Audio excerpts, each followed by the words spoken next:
Hello, Star here on the grounds of the skeptical Buddhist Sangha in Second Life. I've mentioned in earlier talks and in my blog that special terms in Buddhism are generally pretty flexible. For example, in What is Skeptical Buddhism? I defined Sangha as the community of people who practice Buddhism, who support each other in their practice, and try to share the insight with those who want it. And I closed that episode with, "Welcome to my Sangha." Those who aren't skeptical Buddhists, or aren't even Buddhists, might have thought, I'm not part of her support community, which might be true. But the word Sangha can also mean the physical place, or in this case, the virtual version of a physical place, that individuals in a practice group go to meet. So when I said, "Welcome to my Sangha," it would be fine to interpret that as welcoming you to my spiritual home here in Second Life. I like the flexibility of these words because, as in this case, it makes it possible to say both things at once.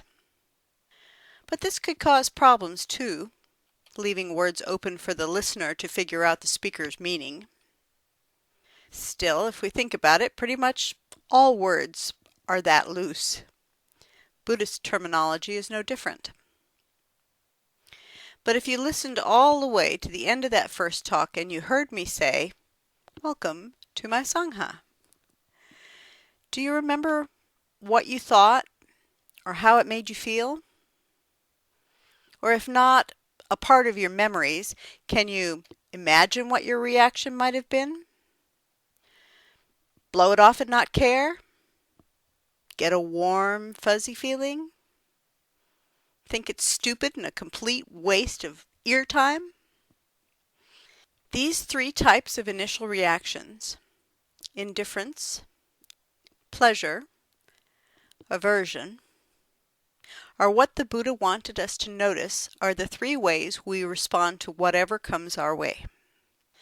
The size of any given response and the shades of emotion vary from event to event and person to person. What happens next tends to be that we form opinions about whatever we just responded to. It might be as simple as, "Nice, do that again." Or, "Yeah, get me away from that." Or, whatever.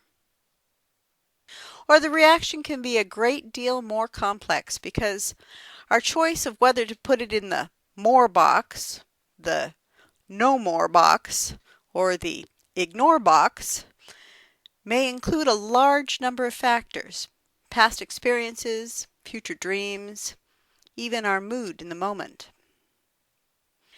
But whatever the event and whatever our reaction, it results in us forming an opinion about it, even if that opinion is simply, "It's not worth my time." This is our view of the event, a view which we cling to until something comes along to change our minds. I've often heard that what Buddhism is all about is freeing us from suffering, and that what causes that suffering is clinging or craving. This is sometimes interpreted by newcomers as craving for sensual pleasure or for material wealth, and those do fit into the clinging I'm trying to describe, but really it is much, much larger than that. Because what we're talking about here is clinging to the very broad categories of views and opinions. Included in this are the ones that lead some of us to think that we'd be happy. We could really be happy if only we were wealthy, we had more power, our house was clean, or whatever. What the Buddha wanted us to see is that wealth, power, and a clean house are not the problems. It's the opinion that we cling to so dearly that these things are what can make us happy. That opinion is the problem.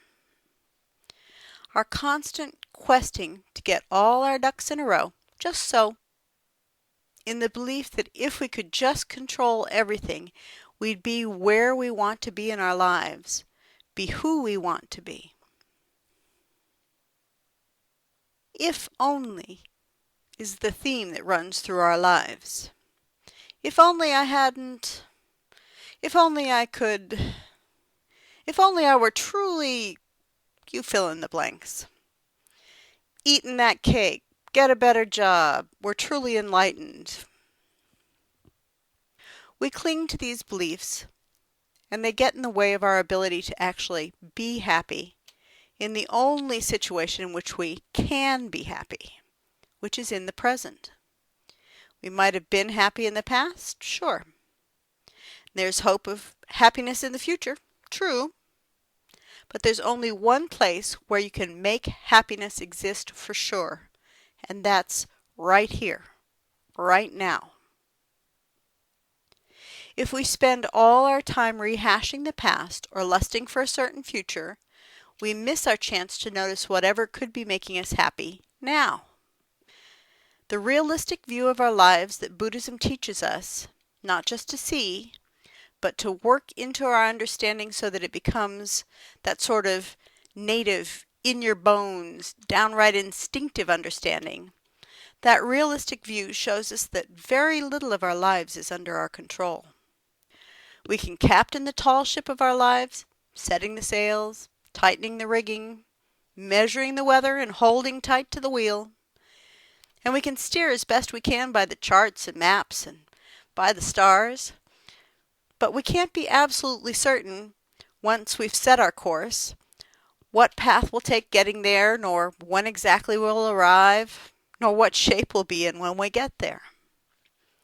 A great deal of the practice of Buddhism is practicing letting go of just that, the expectations we have for where our plans will lead us. Steer. By all means, steer a course. Learn all you can to get where you're going, but if we can learn to enjoy the trip by noticing where we are, we will have something in the end even if we end up in the wrong hemisphere. We'll have had a good trip. In addition, being present in the moment makes us more able to adapt to changes in weather, shift course, retrim those sails, and maybe actually get where we planned.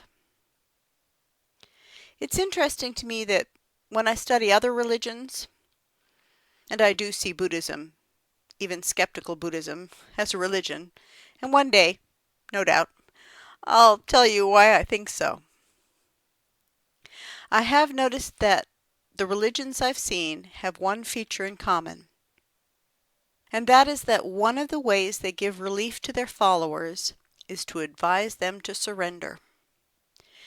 Usually it's to the will of God. Sometimes it may be to a sense of duty, or in some other way. But all of them address the issue of the ways we struggle so hard to achieve whatever it is we feel we should achieve. And it is rare that we ever get there. Rarer still in the ways we imagine. I see the practice of letting go in Buddhism as the same sort of process, but the reasons for this particular form of surrender are entirely logical. It's not a surrender to any higher power, unless you consider reality a higher power. So that's it for today. This wordy little glimpse into the Buddhist view of views. Next time we ought to cover the main tool in the Buddhist toolbox, perhaps including both how and why we use it. But I'm not making any promises about what the future will bring. Till next time, namaste.